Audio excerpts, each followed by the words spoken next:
It's needless to say that a developer journey includes several different paths and is full of challenges and possibilities. Besides the classical segmentation into hardware and software, one can specialize in a particular subject or move around to learn as much as possible from a continuously growing industry. Today we are going to look at how to find the role that suits you best and how to understand the differences between front, back, and full stack development. Do they require specific preparation? What benefits and disadvantages does each of these roles involve? And which one should be our starting point? Our guest today is Octavian Taranu-Toma, a graduate software engineer working for the Hut Group. He graduated the University of Manchester 2 years ago and worked at various companies such as Keia and Final Stage.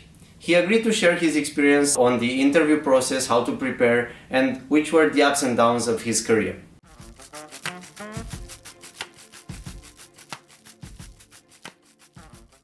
Octavian, thank you for joining us today. Thank you for having me. So, first thing first, why did you choose computer science? Mainly because of my parents. So both my parents are computer scientists, and they had a huge influence in my life from like early age. And yeah, they tried to introduce me to computer science as much as they could. But besides running it in the family, was it more your parents' influence or your choice of finding out about this world of technology? So, as I said, because of that family influence, it was very easy for me to get a grasp of how computer science works, how programming works. And once it gets easier for you, it gets more enjoyable as well. So that's how I've decided to go to a university to do a computer science course and then afterwards to get a job. Have you tried anything different, such as, I don't know, a different job or combining computer science with one of your passions? I have actually. A very good example is my dissertation. So I've tried there to combine music with machine learning to create beats from scratch. And that was really, really nice, really enjoyable. I really love doing the research for it. That's actually amazing. So you're gonna become a music producer sooner or later. Well, yeah, hopefully. So, is this the main reason why you moved from front-end development to back-end development or to full-stack development?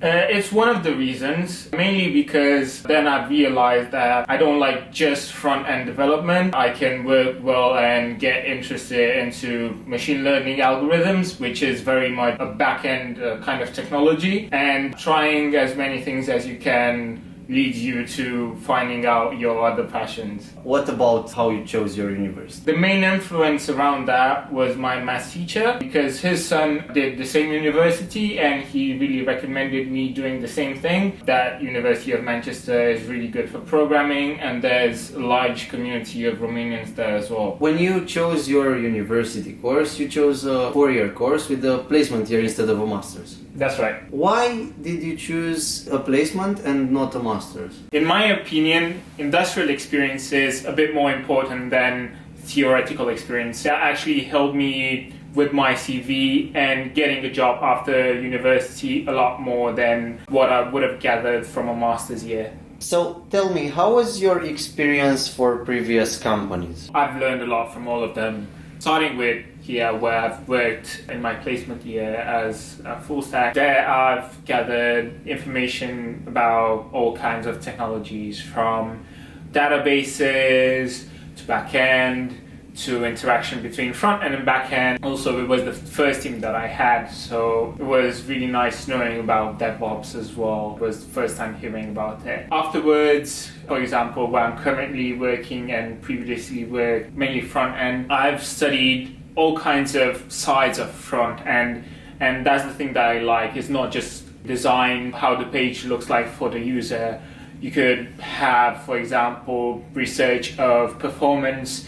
You could have interaction, tracking, all sorts of advertising that goes into it. That's what I liked about working at multiple companies. I could get multiple types of experience which give me different kinds of information that I can build up on and become a better programmer. How did you find out about these companies? I have found about, for example, my placement job from my academic advisor, which was really, really helpful. Like, I didn't know where to start at that time.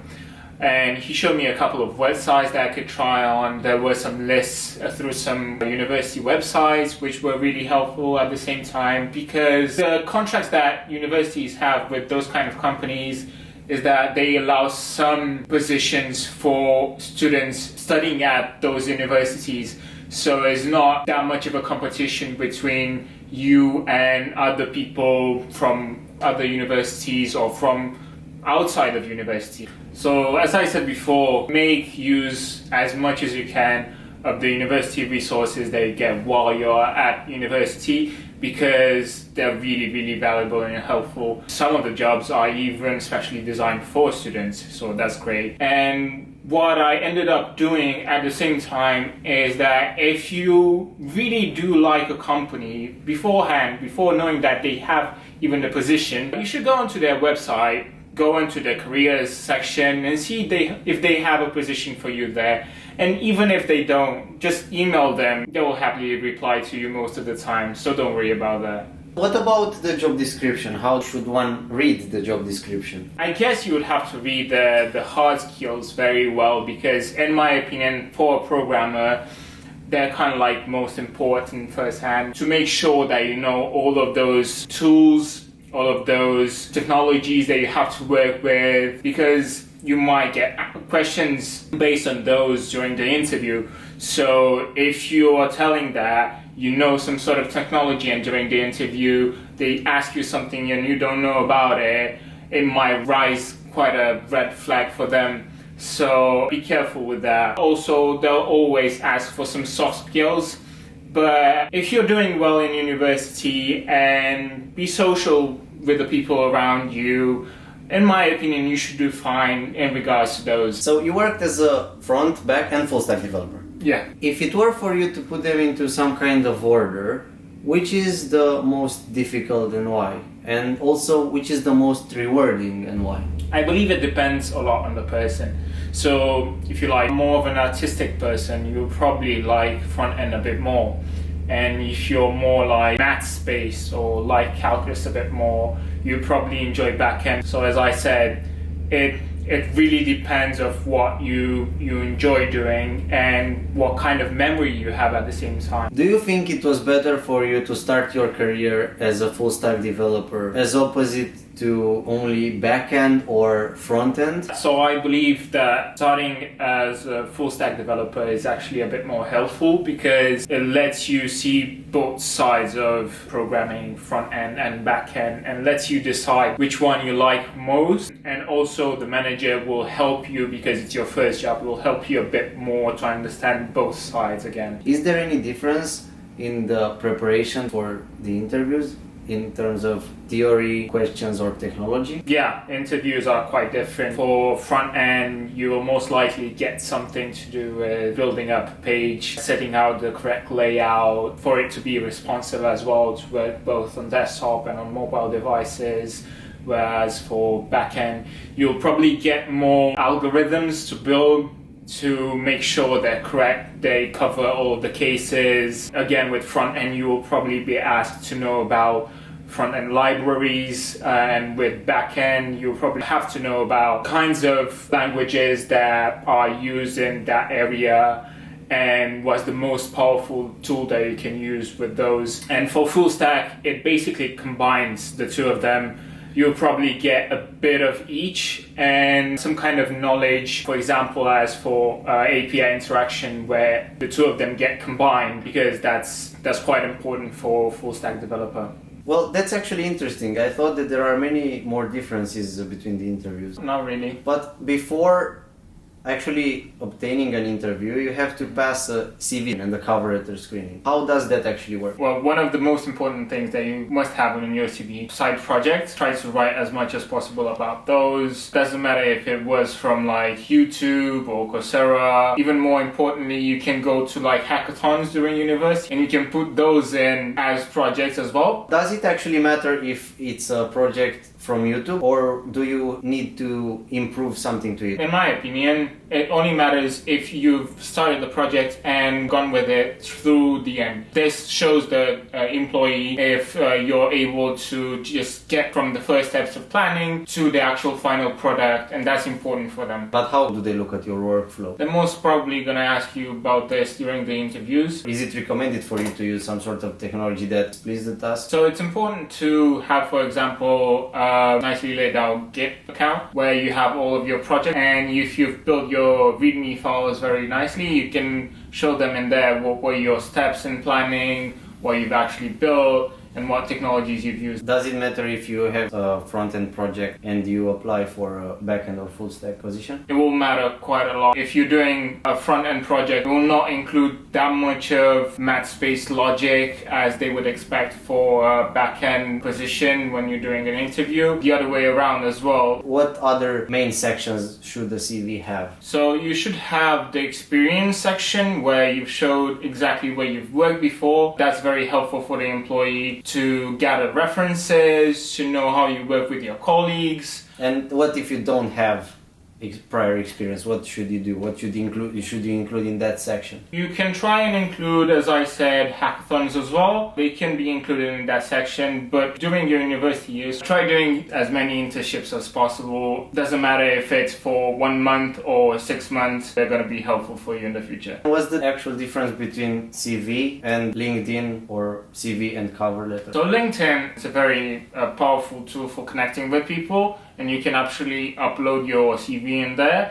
You can connect to companies and alumni, things like that. It helps you with networking, which is quite different actually from your cover letter, where your cover letter should show how much you've researched about the company, what you like about the company, why you've applied for that specific job position, and why you would be better as a person in those circumstances. And what if you don't know? I mean, if you have a placement here, right? Your answer to why do you apply to us is most of the time because I need this job. How can you find a proper answer to this question? Try and find the nice things about the companies and put them in there, like companies' values. Yeah, exactly, like companies' values, right? How many interviews should you expect? Usually about like 3. There's going to be one where you get to know the company, say what you like about the company, and 2 more which are very technical. One is theoretical, technical, and then the other one applied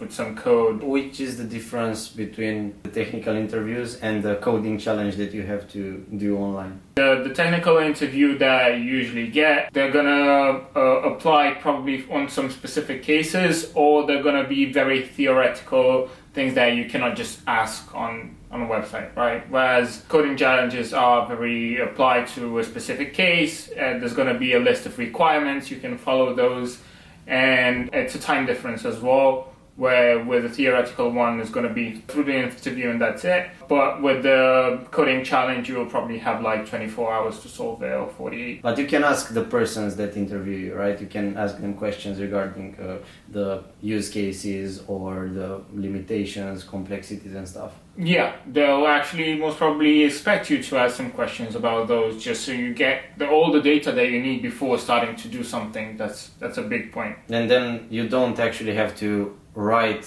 code as in an environment. You are more likely expected to design a problem, not to have the syntactic correctness, but the logic behind it. Yeah, they're going to expect to see your thought process of going through that problem, not necessarily how you code it. All the steps that you have to go through, you know how to lay them out, and that you've got everything before starting to actually solve the problem. I believe that there are specific sites that you can go on and code some problems in order for you to prepare. Which were the ones that you used mostly? I would recommend sites like Coursera. LinkedIn has LinkedIn Learning as well, but I mostly use YouTube, to be honest. You can find a lot of tutorials there. And GitHub, you can actually find some good GitHub projects and see how they were built up first, and then based on that to build your own kind of thing. What about sites such as LeetCode or HackerRank? They are good. It depends what kind of coding you want to do. If you want to be very well-rounded, I suggest you try those websites as well. If it works for you, they're going to give you a good grasp on most algorithms. Okay, so what's the most difficult part of the whole interview process? I think it's waiting. Okay. Waiting to get an answer, waiting for them to give you feedback. That's basically it. Through the interview, you're gonna start being a bit anxious, maybe just a tiny bit in the beginning, but then most interviewers are quite laid out. They're gonna be very friendly with you, so you're gonna not have any issue with that. But waiting afterwards, it's it's a hustle. What should you do when they don't answer? What should you do when they don't send you an email with the answer? It happened to me quite a few times, and I've sent quite a few messages afterwards, emails, but if they don't reply to you, then most of the times they just are afraid a tiny bit to give you the bad answer, let's say, as in that you're rejected. So they're gonna wait for quite some time, but if they don't reply to you in a month, let's say, don't expect for them to do it soon. Okay, I thought this is the hardest part in an interview process, waiting and not receiving any answer or receiving a reject. How can you describe your feelings when this happened to you? It feels very disappointing. It really gets you down at some point. That's the process. You gotta go through it with it. It's gonna happen a lot of times, especially in the beginning where you don't have that much experience put in your CV. A lot of people are gonna reject you, but don't get too disappointed by that because it happens to everybody. Eventually you'll get to have a job and just work on it because it will get better in time. Should you expect to obtain the first job that you apply for? No, definitely not. That's encouraging. It happens to some people, which are very lucky, but most people don't get it from first time. So is there anything specific that you did to get over that frustration or that anxiety that you had when you were receiving a reject? Yeah, you're always gonna be frustrated, but one very important thing in my opinion is to always get feedback. Try to get as much feedback as you can from the interviews that you're having and all the companies that you apply for, so they understand what they expect from you.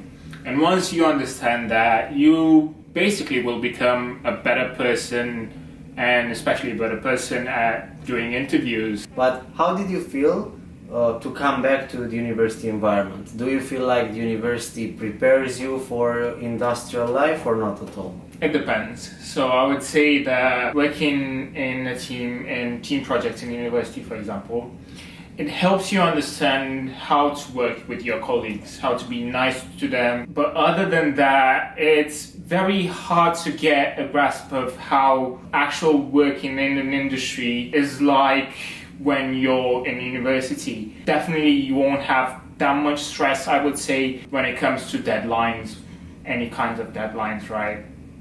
So yeah, it helps you in some sort of way, but from my experience so far is not as much as I would like.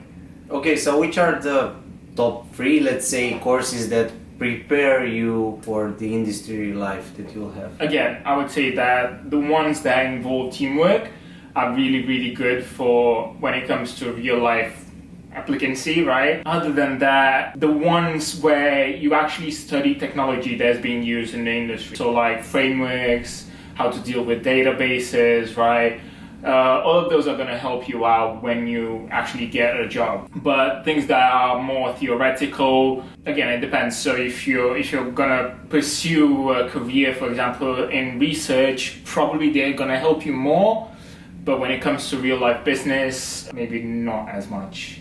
Yeah, but you shouldn't ignore them. I mean, you still need the mark, the overall mark of 2.1 or more to find a good job, right? Yeah, obviously. So they're going to look at your grades, and you want to emphasize on your good grades that you got from the university. They're always going to look good on your CV. They're going to expect you to have some sort of grade if you want to get the job. So you need to focus on all of them during university. Okay, so before ending the episode, can you please tell me what's next for you? So first, I want to get to a position like a senior software engineer, so that I know I've gathered quite a lot of information from this domain. And then actually my dream is to start a business of my own, which can include both computer science with something that I really like doing, basically building something that I really love, that I care about, and taking care of it for the rest of my life. Yeah, that's actually a great point of view. Thank you for sharing it, and thank you for sharing all your experiences.